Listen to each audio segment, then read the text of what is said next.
Okay, bismillahirrahmanirrahim. Assalamualaikum warahmatullahi wabarakatuh. Selamat malam kepada Salam. semua. Hari ini 22 Ogos 2020 bersamaan dengan 3 Muharram 1441. Selamat menyambut Maal Hijrah lah pada semua yang menonton. Selamat bersua kembali bersama saya Ahmad Syihan, jurulatih STEM EduSpace untuk siri kelima dah. Siri kelima slot dari guru ke guru EduSpace. Saya perasan minggu lepas ramai yang baru menonton ataupun baru like kita punya page EduSpace. Selamat datang. Bagi siapa yang baru like, EduSpace ni merupakan penyedia perkhidmatan latihan kanak-kanak sampailah ke dewasa. Kebanyakan program kita tentang program-program STEM untuk murid sekolah sampai ke matrikulasi, program team building pun ada, program korporat pun ada. Kalau tuan-tuan dan perempuan yang menonton nak tahu senarai penuh program kami, boleh tengok ke laman web kami www.eduspace.com.my. Bagi tuan-tuan dan perempuan yang baru juga mengikuti kami ada 3 jenis siri FB Live. Yang pertama sekali kita ada program dari guru ke guru. Ini kita dah sampai sesi kelima dah. Sesi kelima. Yang kedua sekali kita ada siri kerjaya dalam STEM di mana kami akan menjemput panelis yang berkhidmat dalam industri-industri berkaitan dengan sains, teknologi, kejuruteraan dan matematik untuk menceritakan kerjaya dia orang lah. Memang bagus untuk ibu bapa ke guru-guru ke untuk tahu, bolehlah cerita-ceritakan kepada anak-anak ke, anak murid ke, kejaya-kejaya selain kejaya-kejaya tradisional. Selama ni kita dengar cikgu aja ke ataupun doktor je ke ataupun engineer je kan. Kita pelbagaikan lagi kan. Sebenarnya dia banyak lagi selain daripada tu. Jadi minggu ni kita sangat beruntung untuk mendapat menjemput Dr. Saiful kembali. Apa khabar Doktor? Alhamdulillah, terima kasih menjemput. Macam mana projek pasca PKP ni semakin rancak ke macam mana? Alhamdulillah memang sebenarnya malam ni je free.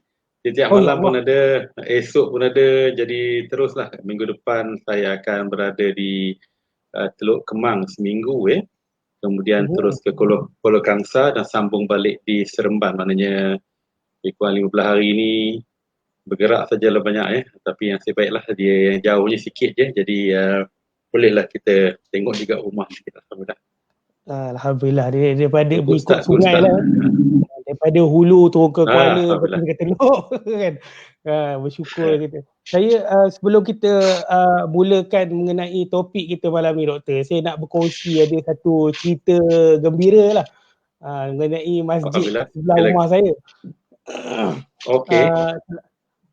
Kita masa PKP ni kan ada SOP MKN kan, dan KKM kita perlu patuhi sebelum nak masuk masjid. Kena ada pendaftaran MySejahtera, kemudian ada imbasan suhu, kemudian baru boleh masuk masjid lepas cuci tangan dengan hand sanitizer. Baru isyak tadi kami telah menerima 3 unit termometer yang boleh scan sendiri.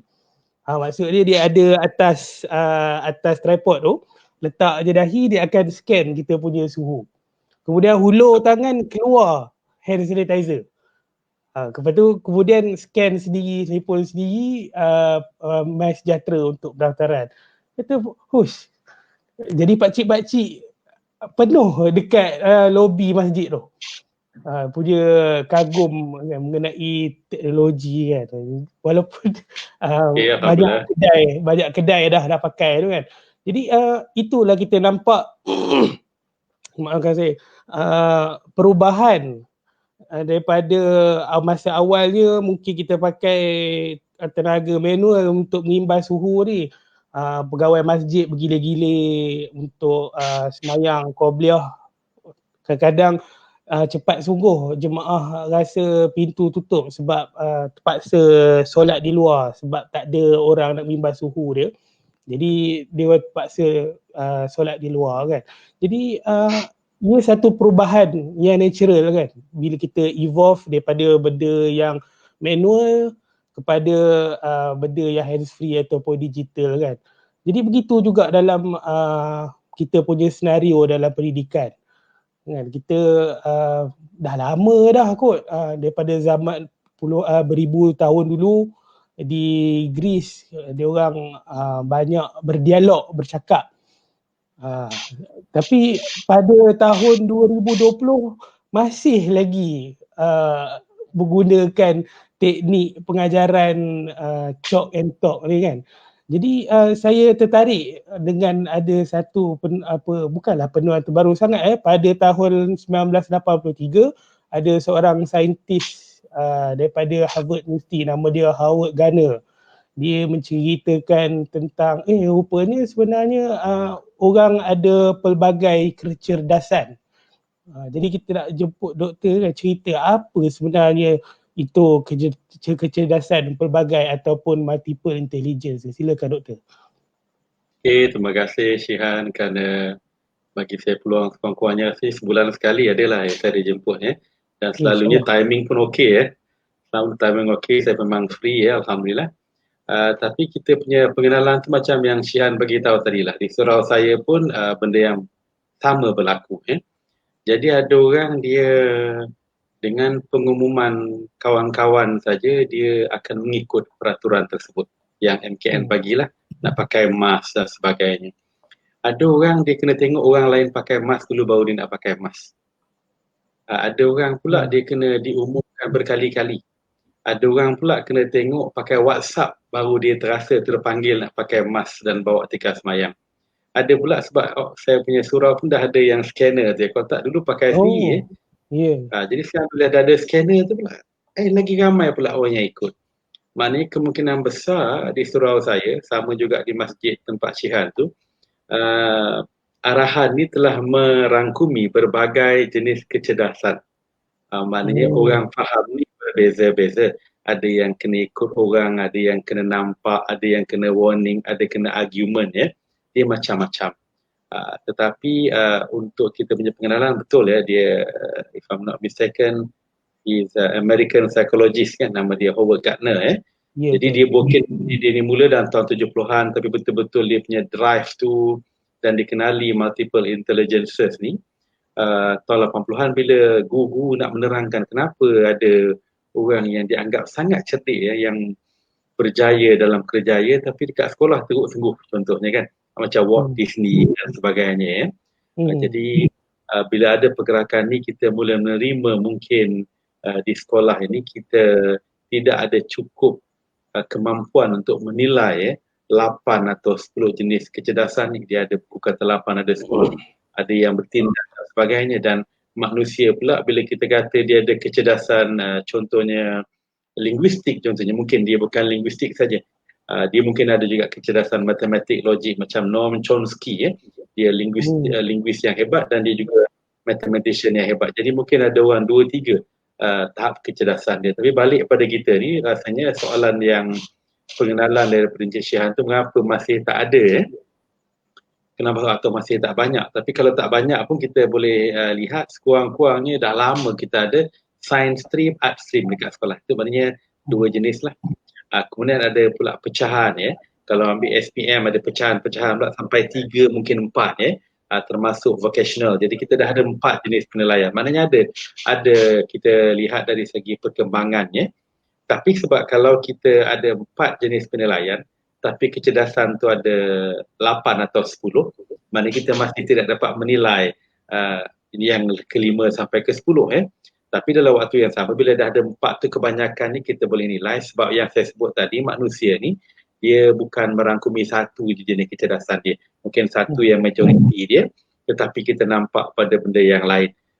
Saya ambil contoh diri saya sendiri lah saya ni tidak dulu sekolah sains saya memang bercita-cita jadi pilot mathematics quite good kemudian physics whatsoever tapi rupanya kecerdasan utama saya yang saya sendiri sedar kemudian pun ialah more on the linguistic nature communication jadi sedikit berbeza daripada penilaian yang ada di sekolah.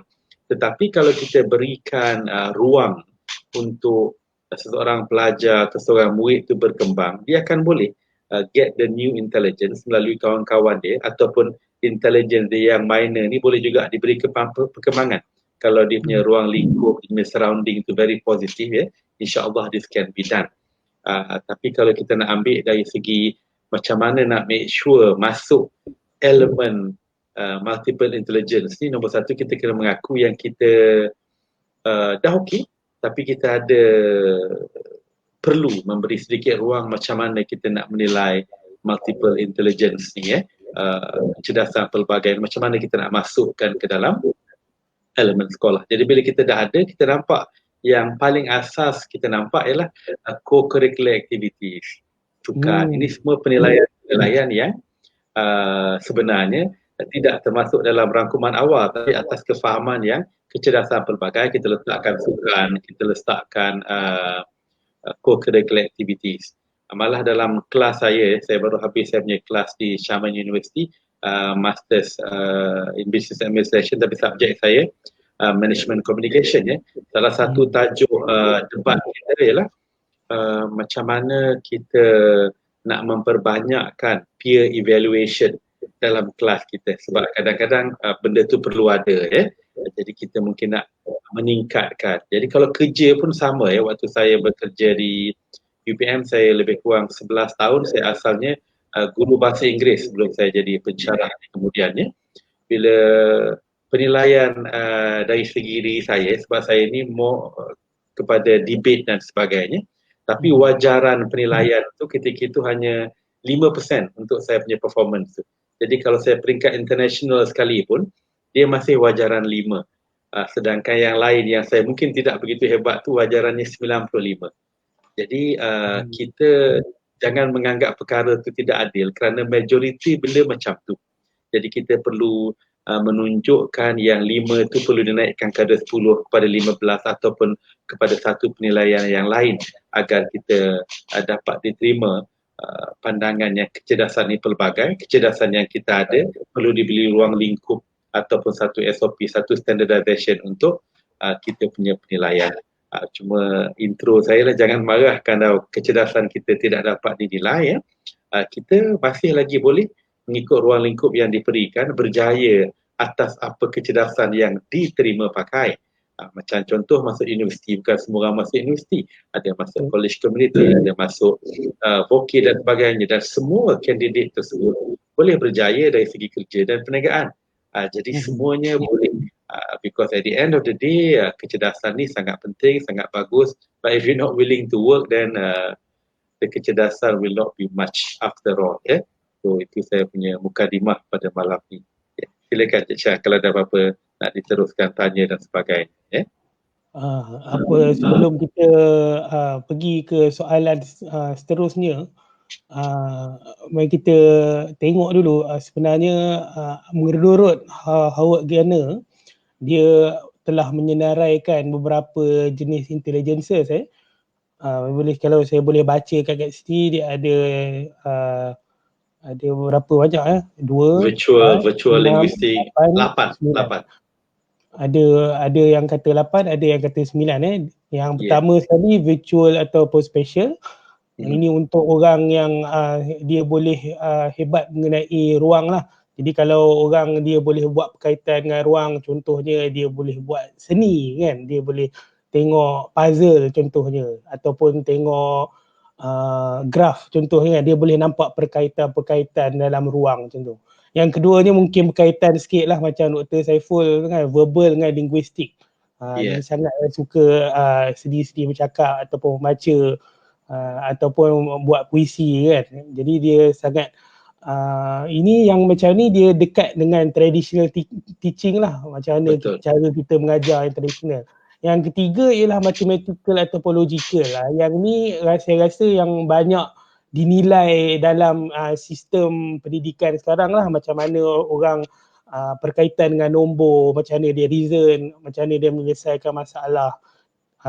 Yang ketiga, keempat dan kelima ni kurang sikit dinilai dalam sistem pendidikan kita. Yang terutamanya yang 2 ni, bodily dan kinesthetic kan. Ini orang yang mempunyai kecenderungan untuk membuat kerja-kerja hands on ataupun dalam sukan contohnya. mungkin tak ada satu ukuran yang baik untuk kita menunjukkan dia orang punya kehebatan. Seterusnya musical, orang yang cenderung kat dalam muzik, intrapersonal dengan interpersonal, untuk orang yang banyak hubungan dengan diri sendiri ataupun dengan orang lain. Kemudian yang dua ni naturalist dan existentialist. Existentialist ni mungkin buku ni lah, ada kata 9, ada yang kata 8. Jadi ini semua multiple intelligence yang telah dicadangkan oleh Howard Gardner kan. Jadi kita nampak kita punya sistem pendidikan ni kalau nak satu-satu je, macam Dr. Saiful kata tadi, kalau masuk MRSM tu sudah tentulah sains kan, masuk SBP kan, banyak berat je ke sains. Kalau masuk college vocational ataupun politeknik, berat sungguhlah ke arah vocationalnya, ataupun masuk sekolah sukan. Boleh ke sebenarnya kita nak gabungkan semua ni? Kalau kita tak boleh gabungkan semua pun, boleh tak kita ambil sikit-sikit supaya semua anak-anak kita, dia adik-adik saya lah, dia dapat rasa semua. Kalau tak semesti kita dapat semua ke 8 ataupun 9 multiple intelligence ni, dapat sikit pun cukup lah, supaya masa budak-budak ni, dia mungkin tak dapat kenal pasti dia punya kecenderungan. Kemudian baru contohnya kita macam doktor sendiri, kemudian baru jumpa kecenderungan ni dalam linguistik. Kita boleh tak kita gabungkan, dapatkan satu pendidikan yang gabungan hampir ke semua ni? Silakan doktor. Dia yang Syihan cakap tu dan yang Howard Gardner bagi tahu tu, dia benda yang ideal ya. Jadi benda yang ideal ni mungkin tidak praktikal sebab kalaulah kelas saya 5 orang jadi kita mungkin boleh melihat keseluruhan, dan saya juga well trained dari segi semua educational philosophy dan semua jenis kecerdasan ni. Tapi that is not the ideal situation. Yang kita ada ialah lebih kurang SOP pendidikan, apa yang boleh dinilai ikut ruang lingkup yang ada. Jadi itu about the best yang kita ada sekarang ni, kerana ketidakmampuan kita sebab perbelanjaannya tinggi kalau kita nak menilai keseluruhan benda ni, orang yang mengajar tu kena tahu, the facilitator must know just about everything, dan studentnya tak boleh banyak. Kalau tak, kita tak akan nampak. Kalau macam saya buat training, contohnya bila orang tanya, boleh tak evaluate kita punya peserta? Saya kata boleh tapi kena pilih lah. Nak tengok leadership ke, teamwork ke, communication ke, tak boleh tengok semua pasal kita tak akan nampak semua. Tapi kalau tak nak tengok semua juga boleh, maknanya kita kena bahagi grup. Satu grup tu mungkin 6 orang, setiap grup tu ada facilitator. Itu pun kalau dalam program 2-3 hari ni kita boleh beritahu yang kita nampak yang dekat atas dan dekat bawah, tengah-tengah tak nampak. Kerana proses evaluation dia terlampau banyak, dan dalam pendidikan kita ada subjek yang nak diajar, kita ada syllabus yang nak dihabisi dan sebagainya. Jadi untuk mengatakan mesti ada benda ni adalah satu pada pandangan saya sebab saya pun dah lama meninggalkan sekolah sebagai guru, tapi saya jadi YDP PIBG 2-3 tahun, NYDP pun 4-5 tahun. Jadi kita lihat betapa kesukarannya just to manage the class dengan benda-benda fizikalnya yang kekurangan dan sebagainya. Jadi kalau kita expect untuk cikgu faham benda ni dan boleh implement di sekolah, adalah benda yang sangat sukar kecuali kalau mereka diberikan segala bantuan dan sebagainya. Tapi kalau kata tak boleh pun dia janganlah kata tak buat langsung. Jadi kita boleh ada perkara tersebut yang masih lagi sedikit mind boggling pada saya bila orang di-interview bila semua orang ada degree contohnya atau diploma, kita akan ditanya pasal kita punya curricular, extra curricular. Kita tanya sukan, kita tanya kita masuk persatuan ke, kita pernah jadi AJK ke apa semua Tapi dekat universiti markah benda tu sikit saja. Jadi nampak macam kita tak faham-faham kan. Dekat luar benda ni dinilai tinggi. Tapi dekat universiti dia punya evaluation sangat rendah. Kalau KOKO ni diberi kredit satu satu in comparison kalau kita buat degree, kalau kita ambil universiti lah 120 kredit, diberi satu kredit. Bolehlah bagi 5 kerana dia sangat penting bila kita keluar nanti. Every interviewer would tell you that this is very important. Kenapa penilaiannya rendah? Contoh macam saya sebut tadi lah, penilaian yang saya ni 5%, mungkin boleh kita bagi 10%. Jadi kita faham ada benda yang kita tak boleh nilai, tetapi kalau tak boleh nilai, kita boleh nampak performance tersebut dari segi apa saja bidang yang mereka ceburi. Mungkin ada orang yang dia tak bagus sukan tapi dia boleh tolong masuk NGO, tolong orang susah dan sebagainya. That's satu intelijen, bukan senang kita nak tolong. Ada orang dia berdiri nak bagi makan nasi ayam, orang tak nak ambil pun, tetapi ada orang yang tak, dia buat nasi dengan kicap, ramai orang nak ambil. That's a intelligence macam mana dia nak serve.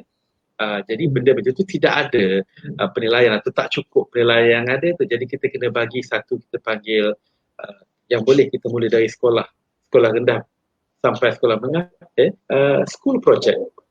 Every subject pada saya yang cikgu akan boleh buat dan dia akan menyebabkan kita punya kelas lebih seronok dan sebagainya.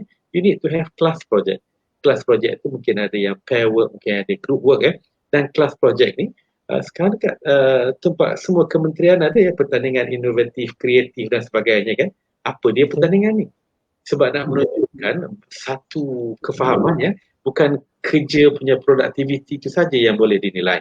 Maknanya ada benda lain yang kita boleh nilai. Bila kita buat pula projek supposedly you come up with something creative, tapi sebenarnya bukan output kreatif itu saja, tapi your teamwork, timing, bila meeting, semua kita nilai sekali untuk kita tengok orang tu performance. Jadi dekat sekolah pun boleh.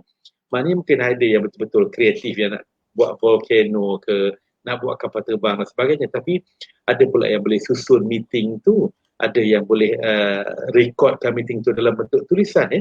Jadi kalau kita ada school project dan kita beri penilaian yang baik, macam sekarang dah ada, kita ambil macam dulu lisan bahasa Inggeris, lisan bahasa Malaysia contoh, sekarang dah ada listed if I'm not mistaken dalam Inggeris. Tapi kalau kita bagi markah contohnya lisan bahasa Malaysia nampak tertera dalam kita punya SPM atau dalam kita punya PT3, dan kita meletakkan satu penilaian di situ atas benda yang kita mungkin dulu tak nilai sangat atau tak letak wajaran yang tinggi.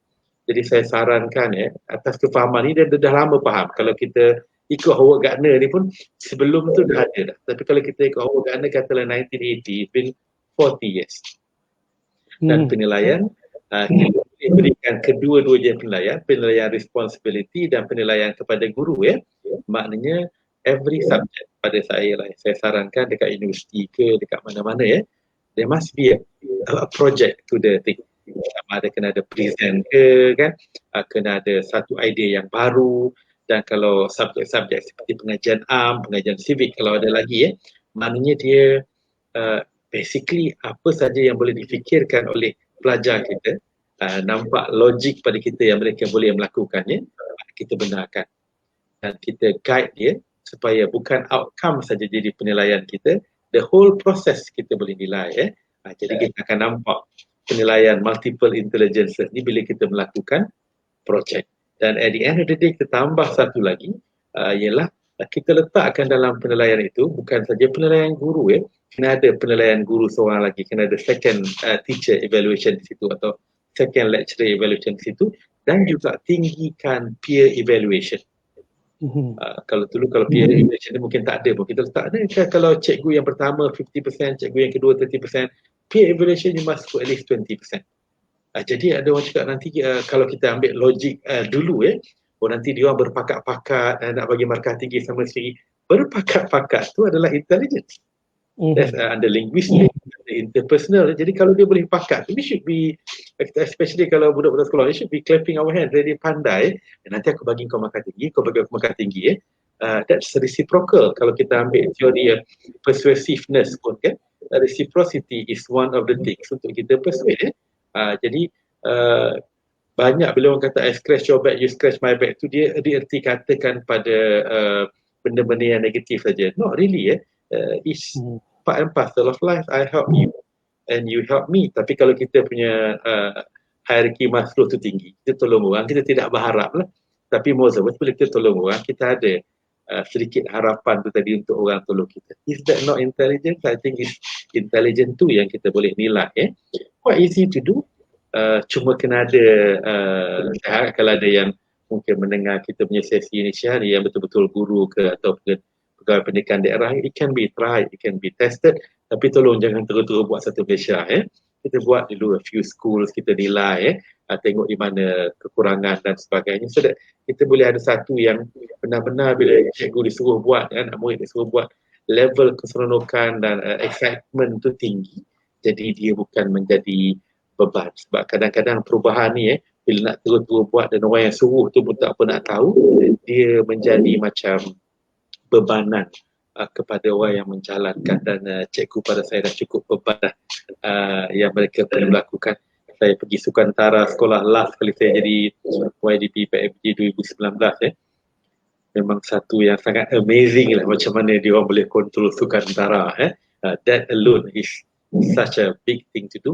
Jadi kalau kita nak tambah ni jangan ada seorang pergi US, saya harap tak ada profesor pergi US ke, ataupun ada guru pakar yang balik dari mana-mana dapat idea ni, convince the new minister that they should be nak buat.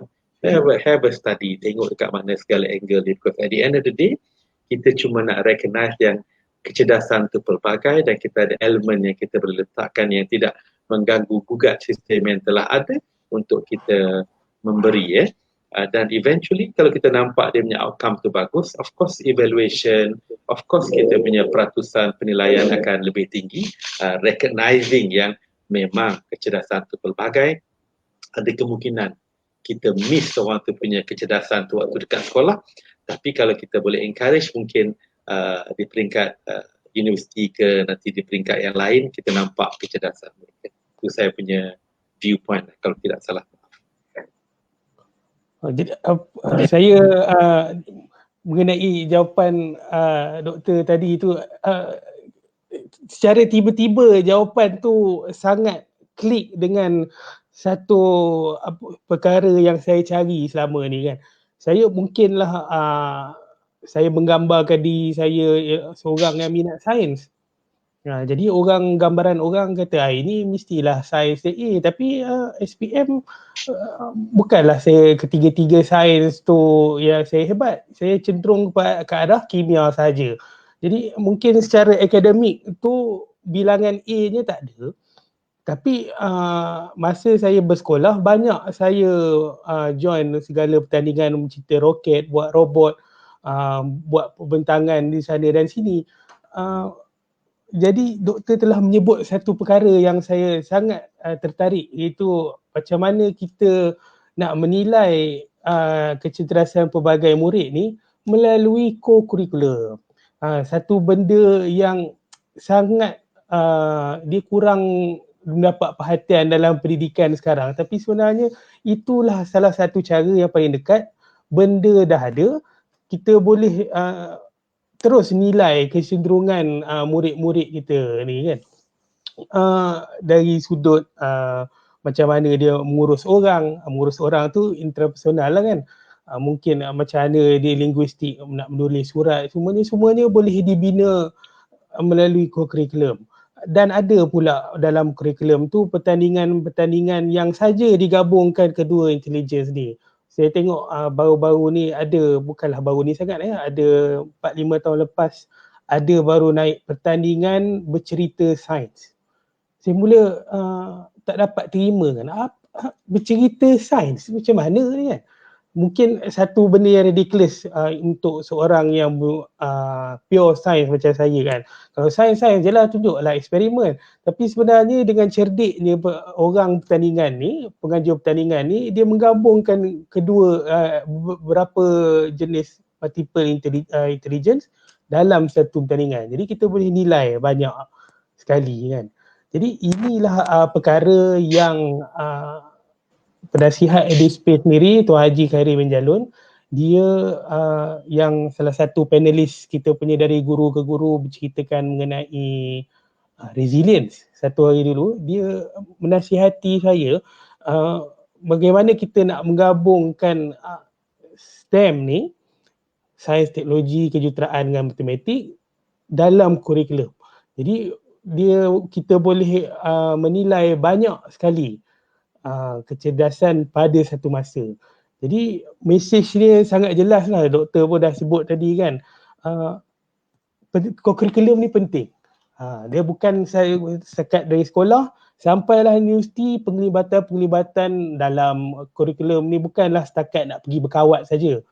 Bukanlah setakat nak belajar macam mana menguruskan persatuan. Tapi bila doktor cerita pasal macam mana kita nak berhubung dengan komuniti, nak bagi makan, itu pun salah satu bagus. Cara kita nak bernebani kita punya interview, itu pun salah satu benda yang tak diajar di sekolah, dalam bilik darjah, tapi benda tu dinilai dan berat nilaiannya masa interview tu.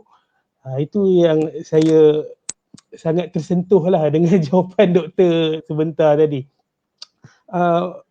Terus kita teruskan dengan soalan ketiga kita hari ini.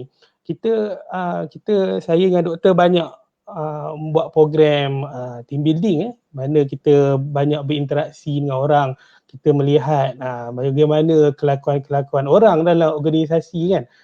Jadi buat team building khusus korporat, kita menggunakan pendekatan andragogi. Maknanya mereka ni dewasa. Jadi dia orang boleh menerima satu ilmu mungkin dengan lebih mudah jika dia orang ada motivasi diri, tak seperti kanak-kanak. Kanak-kanak mungkin kena disuap dulu, kena digosok dulu baru menerima ilmu tu. Jadi pendidikan adalah andragogi ni, pendidikan orang dewasa ni, kita dah kena pasti dah orang ni ada kecenderungan. Macam kita ada buat team building, ada setengah orang mungkin dia yang kira-kira tu tak boleh. Tapi buat benda yang lain ni boleh. Jadi kalau kita nak cuba reflect pula dalam bilik darjah untuk sekolah doktor kan, mungkin dalam mata pelajaran sains, cikgu tu terpaksa mengajar sains, tapi budak tu tak berapa nak cenderung sangat kan. Ada tak macam cara kita boleh nak bantu juga, walaupun budak tu memanglah tak minat sains, tapi sekurang-kurangnya dapat 5% daripada pengajian hari tu pun cukup lah. Ada tak strategi? Terima kasih Syahan. Rasanya ini pun kita punya almost moving to the final part. Saya jawapan dua je. Violet Evergarden dengan school project. Jadi school project ni dia macam-macam kita boleh buat. Dan kita kena ingat yang penilaian tu dia tidak semestinya outcome. Penilaian tu the whole process untuk kumpulan pelajar tu lakukan. Cuma penilaian tu perlu penilaian yang kita anggap yang disahkan, yang diberi satu mandat di situ. Kalau tidak, kita macam kebanyakan co-curricular activity. Kalau tu waktu zaman saya di universiti lebih kurang 20 years ago, 25 years ago, satu-satunya co-curricular yang dianggap maknanya diterima pakai oleh kebanyakan academician ialah debate lah. Kalau kita wakil debate sebab dia rapat dengan bunyinya academician tu, jadi maknanya dia dianggap benda yang sangat penting. Sedangkan everything is very important. Dia boleh berniaga, dia boleh ada program interpersonal, dia boleh buat program main muzik. Bila orang kata main muzik, cuba main gitar tengok. Can you make can you play? Jadi kita kadang-kadang memandang rendah pada orang tu kerana itu ruang lingkup kita. Jadi yang pertamanya ialah cikgu kena acknowledge yang benda tu kita tak tahu. Jadi kalau ustaz contohnya sangat pakar di dalam segala hukum, tapi dalam perhubungan keluarga suami isteri mungkin pakar motivasi itu lebih tahu. Jadi kadang-kadang kita salah faham bila orang tu ada PhD, orang tu profesor, bidang dia. Kecerdasan yang A dengan B atau C mungkin bukan semua kecerdasan. Jadi yang nombor satu sebab tajuk kita pun dari guru ke guru. Jadi pesanan saya lah sebagai seorang guru yang bukan paling hebat ke tidak, tapi dalam mengajar kita kena menerima dulu kita tidak tahu semua dan kita tidak boleh menilai semua. Jadi kita hanya boleh mencari jalan agar orang-orang atau mereka-mereka yang ada dalam program kita dapat menilai sama sendiri ataupun dapat melalui kita panggil experiential learning yang membenarkan banyak intelligences itu dinilai dan benda itu diberikan recognition, diberikan taraf. Kalau segi markah contohnya benda itu atau aktiviti itu mungkin 30, 40 atau 50% daripada penilaian keseluruhan. Jadi kita akan memberikan erti sebenar yang kecerdasan berbagai dan kita ada satu elemen untuk kita menilai. Yang kedua saya sebut tadi Violet Evergarden. Mungkin Syehan pun terkejut apa yang saya sebut ya. Jadi ni kalau kat rumah saja, kalau kita nak menilai contohnya kan, anak saya suka tengok program Violet Evergarden. Dia cerita A Child Soldier, anime. Jadi kalau kerja cikgu ni maknanya macam kerja ayah, if you have time, tengok sekali lah. Walaupun it's not your story, tapi kita kena spend time untuk tengok sekali bahawa kita ada kefahaman perkara tersebut. Jadi kalau kita mungkin kena letakkan dalam kelas kita tu ada music show, walaupun kita tak suka, tapi music show ni adalah benda yang anak murid kita mungkin suka. Jadi kita peruntukkan certain assignment, certain activity untuk elemen tersebut. Kerana atas kefahaman yang saya sebut tadi, guru kena menerima kecerdasan ni pelbagai, dan kita ada penilaian yang dah ada, tapi kita kena perlu tambah dengan recognition yang setinggi yang mungkin atas projek tersebut. Jadi co-curricular dah ada Syahan ni, kita cuma perlu ada penilaian yang lebih, diberikan wajaran yang lebih tinggi, dan saya sarankan sebanyak yakin kelas-kelas perlu ada kita panggil kelas projek yang kita boleh dapat nilai sebanyak yang mungkin kecerdasan. Dan nombor 3 tadi you must spend time untuk mengkaji dan memahami perkara yang sebegini rupa. Dan bagusnya bila kita buat macam ni, maknanya kita ni menjaga proses pencarian ilmu. Dalam agama Islam cari ilmu ni adalah wajib. So if you spend time untuk mengkaji benda-benda ataupun aktiviti-aktiviti, projek-projek yang boleh menyebabkan anak murid kita menunjukkan talent mereka, satu keseronokan bagi kita dan juga kita tidak akan kekurangan masa. Dia lebih kurang level macam sedekah bila kita sedekah, tidak ada orang miskin kerana sedekah. Jadi bila kita memberi masa untuk mencari ilmu, rasanya kita tidak akan kekurangan masa, mungkin kelapangan lebih diberi. Yang saya cuba dengan anak saya ni, kita nampaklah dia drawing apa semua. Jadi mula-mula kita as usual kita bagi encouragement sikit, beli dia drawing block dan sebagainya. Tapi bila kita lebih melihat dia pun talent ni lebih baik, dan hari tu dia dengan waktu yang sangat singkat dapat nombor 2 di sekolah dia drawing. Jadi memang hebatlah rupanya. Jadi bayangkan kalau tidak ada encouragement tersebut, mungkin drawingnya kita tak pernah nampak. Mungkin that intelligence akan tersorok saja, dan the minor intelligence akan ditolak ke depan, yang akan mewakili karakter diri beliau kerana yang major itu tidak pernah diberi peluang. Itu pandangan saya lah, Syahan. Terima kasih banyak Doktor atas jawapan. Jadi rasanya kita sudah habis, sudah tiba di hujung rancangan. Namun bagaimanapun, walaupun secara jujurnya Doktor, saya pernah mengikuti Doktor dalam kursus multiple intelligence untuk sebuah sekolah international. Lama dulu. 3-4 tahun sudah. Betul-betul.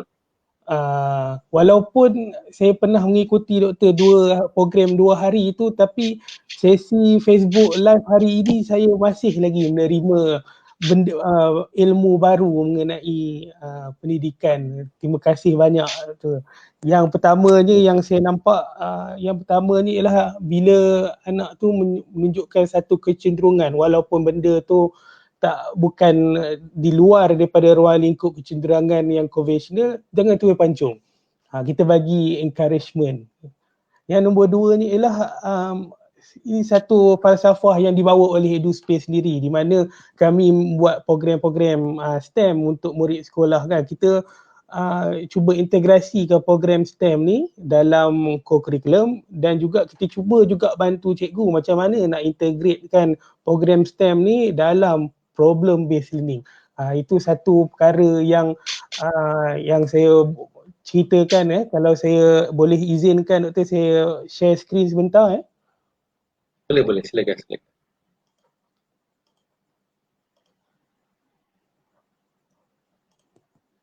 Okey. Jadi ini laman web EduSpace. Jadi kalau tuan-tuan dan perempuan, kalau Doktor mempunyai masa boleh pergi ke laman web kami. Di sini ada satu tab baru lah, nama EduSpace Toolbox ni. Ini ialah alat-alat yang boleh digunakan oleh mak bapak ke ataupun guru-guru untuk mencari sumber STEM untuk buat aktiviti STEM dalam bahasa kebangsaan lah.